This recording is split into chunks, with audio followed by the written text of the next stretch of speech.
to Katrina's Creations. This is episode 115. And for those of you who were well wishing me to feel better from last week, thank you so much. It's getting better. I've still just got a cold at this point, with a little bit of coughing. So if you see the videos skipping every so often, it's because I'm having to stop to be able to cough. So let's get started. I've been busy this week. I do not have any finished objects, but I have made some progress on 3 of my works in progress. So I'm going to start with the crochet today.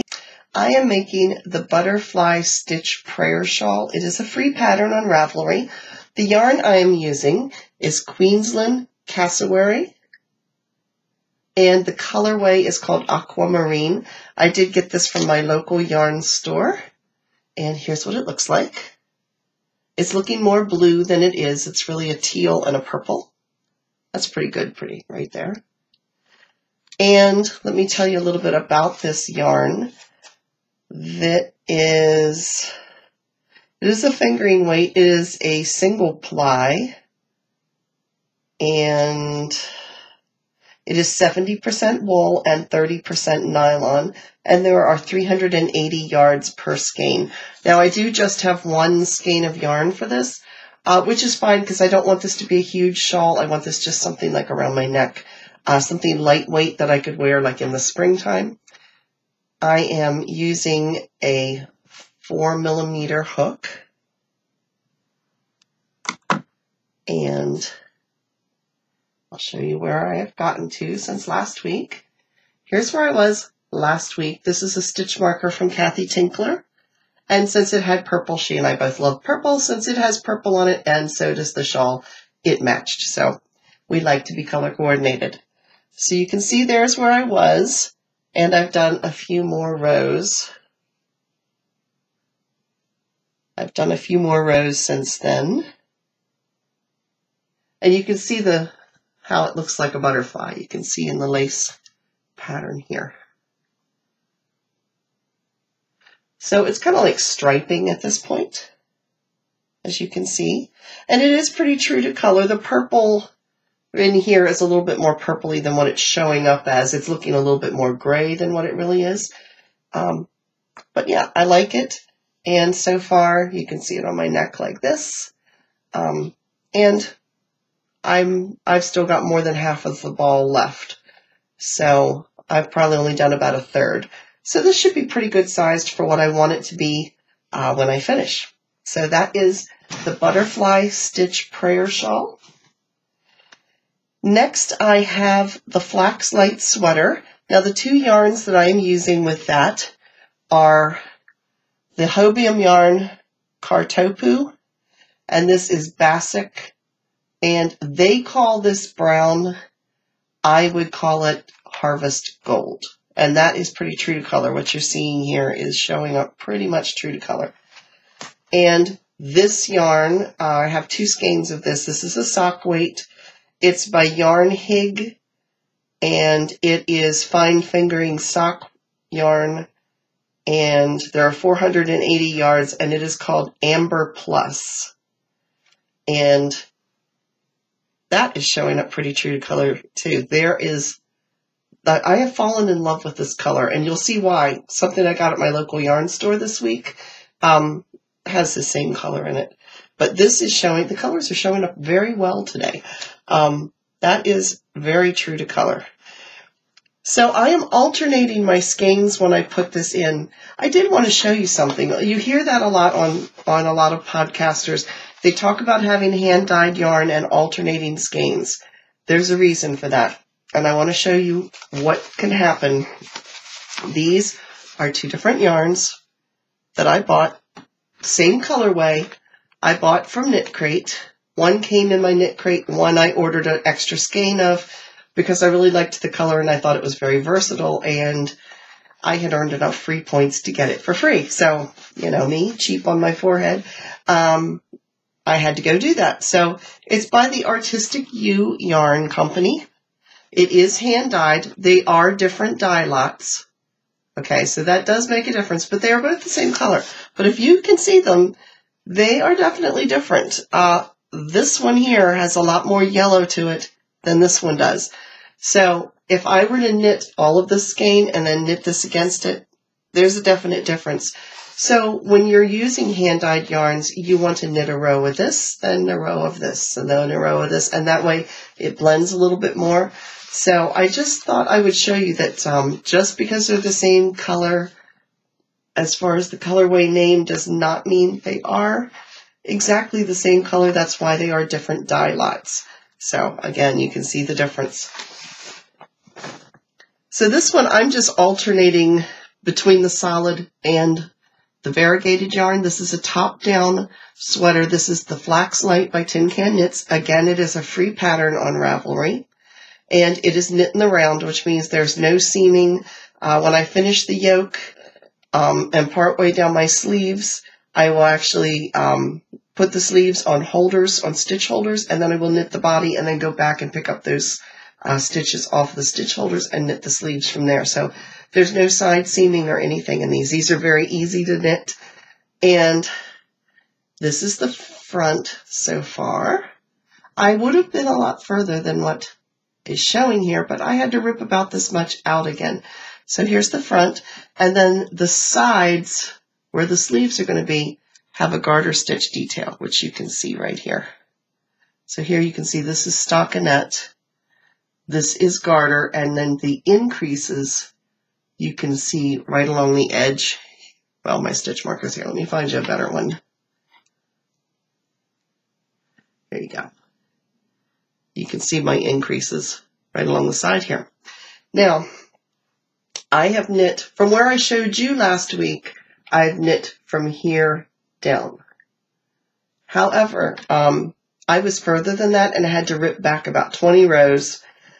Reason being is, even though I'm an experienced knitter, I make mistakes, and I read the pattern wrong. I was thinking I had to increase every single row. And this pattern, actually, when I read it a little the second time through, realized it increases 8 stitches every other row. So instead of my yoke of my sweater going out like this, it was like going like this, which would be fine for my hips, but not so much my shoulders. So it's now doing what it's supposed to do, gradually sloping down the shoulders instead of going out like I'm a linebacker. Yeah, if it was the 80s and I was wearing the big shoulder pads, we would have been fine, but, you know, no longer the 80s, thank goodness. So, yeah, this is the product that I have so far with this, and you can see the pops of the teal, like right in here, and there's like little specklings and dotting of the teal in different places. But I really like this, and I never would have put teal together with the browns, but it's gorgeous. There you can see some of it. So, yes, that is my progress on that. And then the other project I've been working on is my design shawl. Coming down the home stretch. I'm hoping to get it finished in the next week, and then I'm going to make it one more time. I've already decided some changes I'm going to make. I am on the last contrasting color. This is Knit Picks palette yarn. It's a cheap yarn. It's 100% wool, but it is soft, and it's ideal for something that I'm doing as a design or something, because it doesn't cost a lot of money, but it comes out at a decent quality, so that I can block it and get a good idea how it's going to turn out.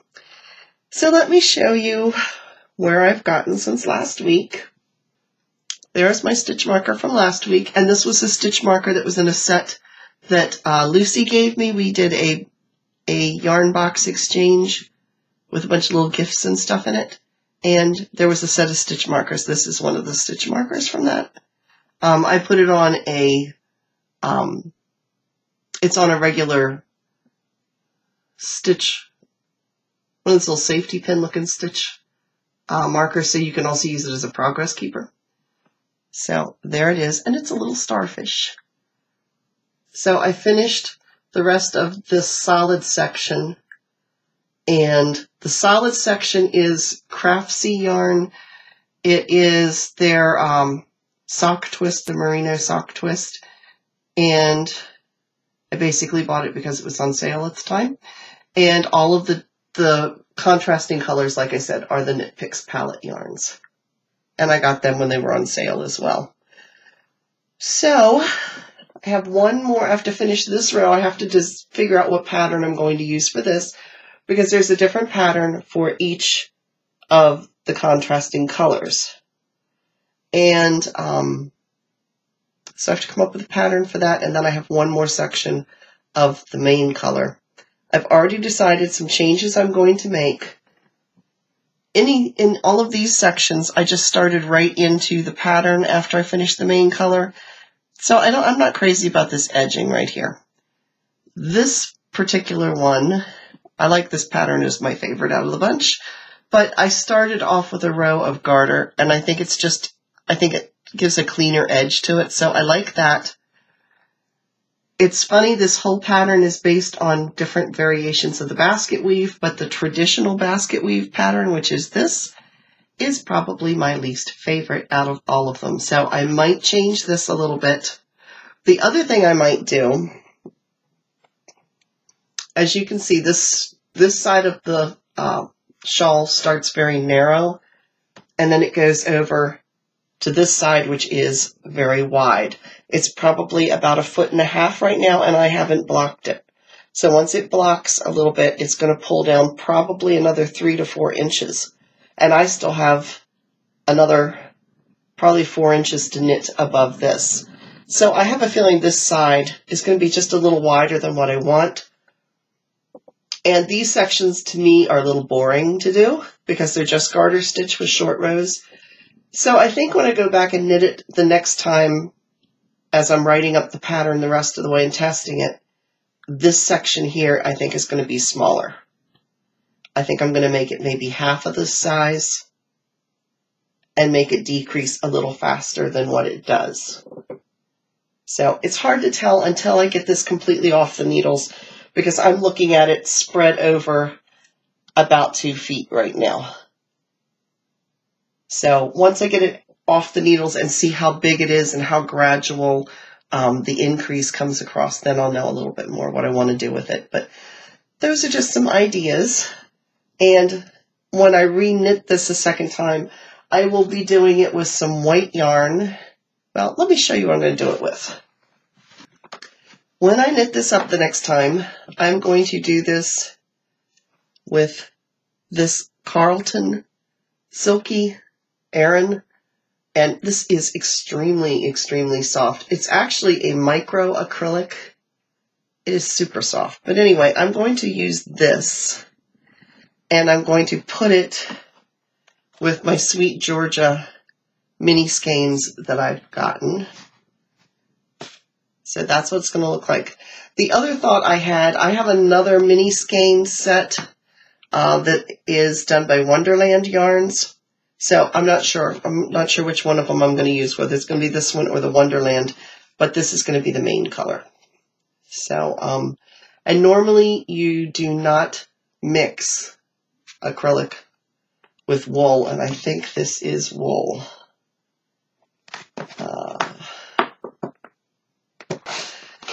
Yes, it is a 80% merino, 20% nylon. The Wonderland yarns, I'm not sure. I know that they have wool in them. I don't think they're merino, though. So normally you don't, but it's not something that's getting washed all that often, like a sweater or something like that. So I think I can pull it off. We're going to try. So what caught my attention for these two to go together is the twist of the yarn looks so similar that I think they're going to blend well together. They're almost exactly the same width, because sometimes you can get yarn that says sock weight yarn or fingering weight yarn, and when you hold them together, one is definitely thicker than the other one, or the twist on one is a little tighter than a twist on another, and so if you try to put them together, they don't necessarily always look quite right. But these really went together well. So I gave up trying to match the blue. I was trying, oh well, something just fell out. if you've been with me any length of time, you'll know that I was on a quest for a long time trying to find a blue that would go with all 5 of these blues, and I never did find it. Everything was either too purpley, too denim colored, or too much green in the blue. So I finally gave up and decided we'll just go with white. So that's what's going to be redone with this when I get to that point. Now it's time to see what you all have been making.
Now, I did have someone ask earlier this week in the questions, what is roving? They heard me talking about roving, and so I thought I would explain. I explained to them in the comments, but I told them I would show them as well.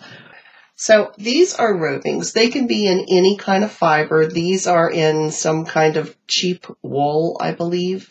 I got this off of eBay. You can get them in alpaca. I have some in alpaca. You can get them in different types of wool from sheep. You can get them in cotton. You can get them in denim. Any kind of fiber they can come in. They're meant for spinning into yarn using a spinning wheel or a drop spindle. What happens is when they process the fibers, they either are combed with hand combs, which look similar to what you would comb your dog's fur with. They kind of look like oversized pet brushes. Or you can get what's called a carding drum, and it basically is a big round cranked drum-looking thing that spins around. And it combs the fibers so that all of these fibers, and I'll pull some out, so they are all going the same way. Because what makes wool scratchy is when the fibers don't go in the same way, and wool has a natural barb in it. It's microscopic, but it does have it. And so by combing all the fibers the same way, it is easier to spin them and you get a smoother yarn. So as you can see, I'm pulling it out like this. And this is called pre-drafting. And you kind of pull these out. And then you would use this, as I said, in a drop spindle or a spinning wheel to twist or ply them. If you spin more than one together, then you're plying it. But although you can have single ply, which means it's only twisted one time. There's not a second twist of yarn going around this.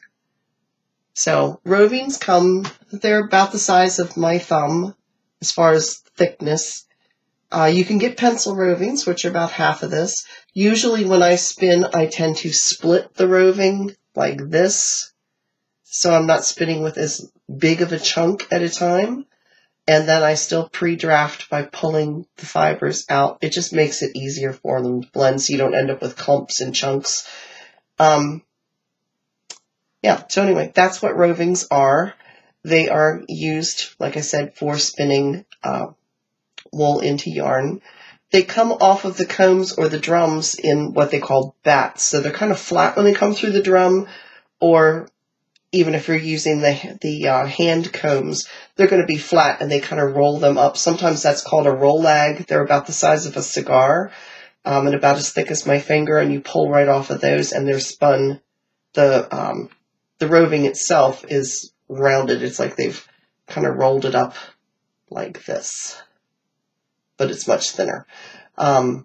Or they take and just kind of roll it off of the bat, and it's just one big long tail, which is what this is. So hopefully that explained it enough with the rovings. I do hope to get some spinning done this year. It's not on my Make 9 list, but I really want to get back into spinning, and I have some pretty rovings that were given to me. One was given to me by Lucy in that yarn box exchange, and some others I have bought, and I have some alpaca, which is like really, really super soft. So I want to get back into that, but I haven't lately. So what am I reading? I finished the book I was reading a couple weeks ago, and that was A Crochet Mystery by Betty Hechtman, and I forget what it was called. Anyway, it was a book by Betty Hechtman, and so now I'm reading actually 3 more. I have one as an audiobook and then 2 are books. The audiobook I'm listening to, I have a 45-minute drive to work and back, so I like the old Murder, She Wrote series that used to be on TV, like in the 80s, with Angela Lansbury. So there is a book form of that, and I've read all of them. I think they've been written since maybe the late 80s, early 90s. They've been written for quite a few years. There's 20-some of them, maybe even 30-some of them. I've read all of them.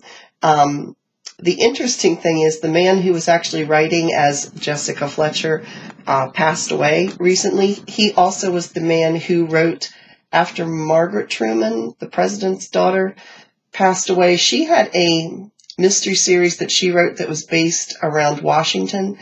So when she passed away, this same man, his name's Donald Bain, he wrote for, did the ghostwriting for Margaret Truman, and he also did the writing for the Jessica Fletcher Murder, She Wrote series. So he recently died as well, so now they have a new author writing the Murder, She Wrote books. So I can tell a little bit of difference. But anyway, I'm listening to that while I'm going down the road. That's called Manuscript for Murder. And then I'm reading 2 different books. One is called Steamed Open. This is a series, and the reason I like this series has nothing to do with yarn whatsoever, but it has a lighthouse on the front end. I love lighthouses. And I also love the state of Maine, and this is about a Maine clam bake mystery. I think there's 6 or 7 in the series, and I've read all of them. And it's about a family that owns a clam bake business on an island called, in a harbor called Busman's Harbor, but it's based off of Booth Bay Harbor in Maine, which I've been to before. And so I like it because it's based on a place that I love to go on vacation. So this is the one I'm reading there. And then I am reading a yarn-related mystery. This is another series. It's the Seaside Knitters Society Mystery. And there are a ton of them. I forget how many I counted. I think it's like 14 in the series. The author is Sally Goldenbaum, and it's called How to Knit a Murder. Again, we have a lighthouse in the background. This series takes place in a fictional town near Gloucester, Massachusetts, towards the Marblehead, Gloucester area. It's right around in there. And it's a cute series. The owner of the yarn shop is named Izzy, short for Isabel, and her aunt is like a second mother to her. And then she's got all these other ladies. There's a little old elderly lady, as well as a lobster woman who are part of their knitting group, and the 4 of them hang out together and try to solve mysteries that happen in their little town. So I haven't started this one yet. Just got it from the library yesterday. So, and this one I'm about halfway through. So that's what I'm reading. Now I have some updates on the Yarn Advent Calendar. Karen from SSK Yarners podcast and I decided that since Yarn Advent Calendars are so expensive, and we have lots of yarn. Why don't we just make up our own yarn calendars, yarn advent calendars, and swap with each other? So that's what we've decided. And if you've been reading the comments from last week's video, you'll see that that's where we did all of our back and forth talking. We've come up with what we're going to do. We're going to use sock weight yarn, and by starting, it sounds crazy, we're talking about Christmas yarn advent calendar for next year. But as we do our projects and have leftover yarn, that's where we're going to be setting it aside from. So that's why we are planning this far in advance, so that as we come up with projects and have leftovers, we can set them aside for that and make sure we label those balls of yarn so we know what we're passing on to each other. We've decided on sock weight yarn, because she is making a granny stripe blanket as well as the new pattern that's out this year called the Nor'easter. And I'm still working on my cozy memory blanket.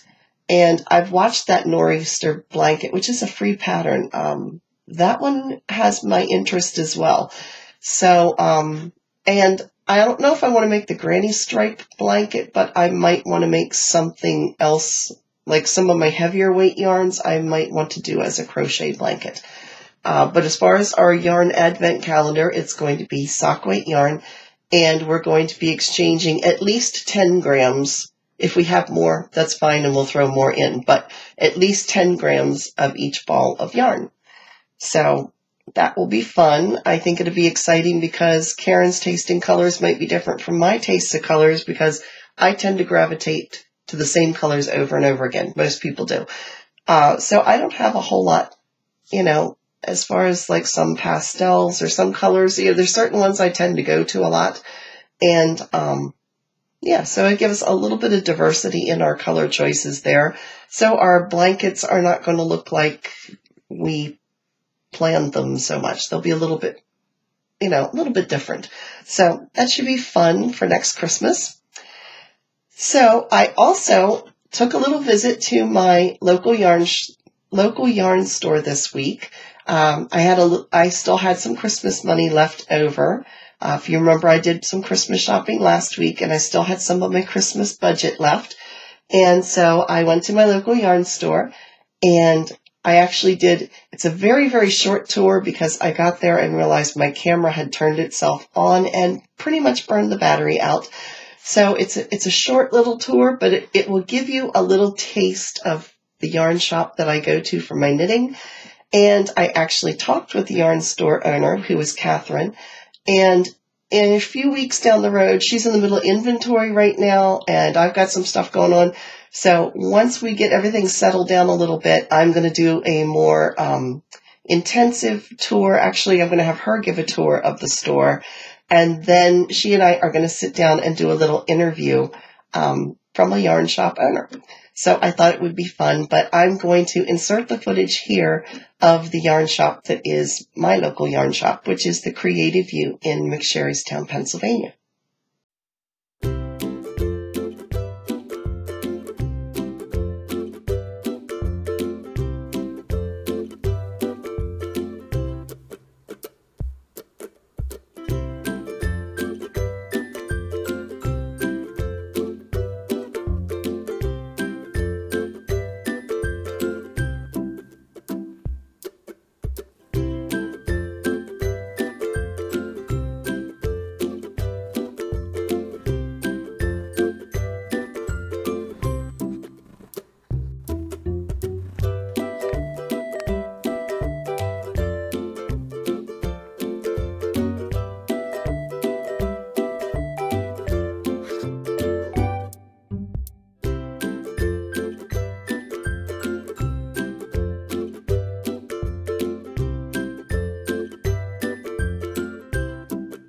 So now you may be saying, what did you get at the Creative View? I'm so glad you asked. If you watched really closely in the film, you would see there's one yarn that I grabbed and held up to the camera.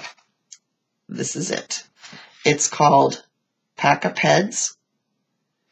And remember I was showing you the yarn I'm making my sweater out of and those little pops of teal that I liked? This is looking blue in the camera. It's not. This is not blue at all. This is this is a teal color. This is showing up. It's almost a forest green. It just looks teal for some reason, and greens and blues don't show up well on the camera. This is almost a forest green, and it has like almost a deep kind of an emerald and a teal in here. And then it has this kind of a light gray. Now, it also has, you'll see some gray right here. Pack of Peds, it has this little HT afterwards. What that is heels and toes. So this is the main part of the yarn, but there's a small mini skein, which is this gray. And that is so if you are making socks, you can make your heels and toes a separate color. So I thought that was really clever. Pack of Peds is hand-dyed fingering weight yarn. It is 20% superfine alpaca, 65% superwash wool, and 15% nylon. It's a 100-gram skein of sock yarn with 25 additional grams of heel and toe yarn in a coordinating color, which this is in gray. So all total, it's actually 125 grams of yarn. So you get more yarn for your money. And it's 550 yards total. So it's 125 gram skein. And this is called Teal for Two, is the colorway. And it is so very, very soft. So the yarn itself is manufactured in Peru. The color is dyed in the US.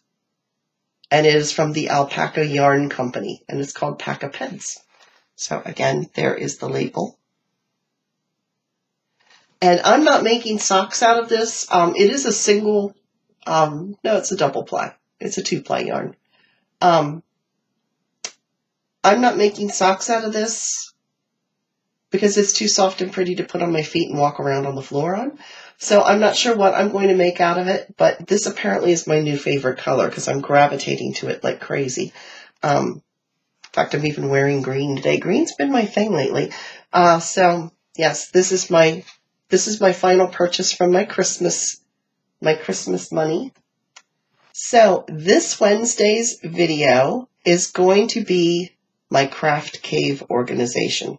Now, I started it on December 31st, and what's funny is if you look at the video in the very beginning, I'm wearing the same outfit. It looks like I filmed it today, and I didn't. My hair is the same, my sweater is the same, everything. I actually did start it on December 31st. I'm not finished as of filming. Today's Thursday. I still have not finished, but I will hopefully be done in time for the video on Wednesday. So stay tuned Wednesday for my craft cave organization. Now let's get to our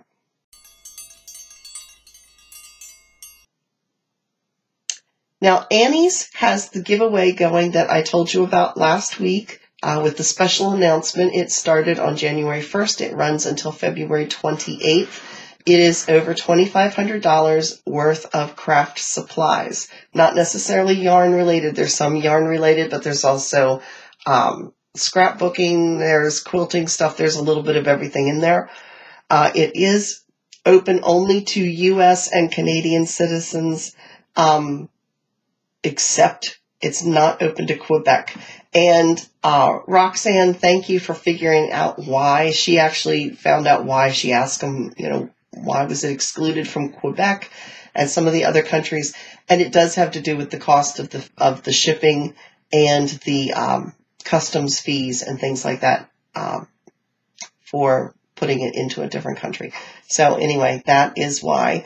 But it is open. It is free to enter. You do not need to be a member of Annie's. But over in the giveaway section of their website, there's also a couple other giveaways running there as well.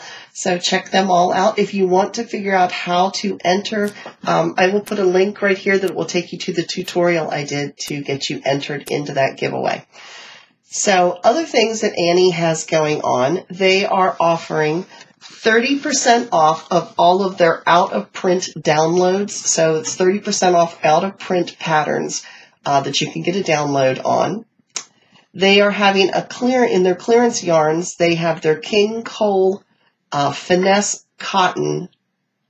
It's a DK weight yarn, and it's a cotton silk blend, and it's $3.99 a skein.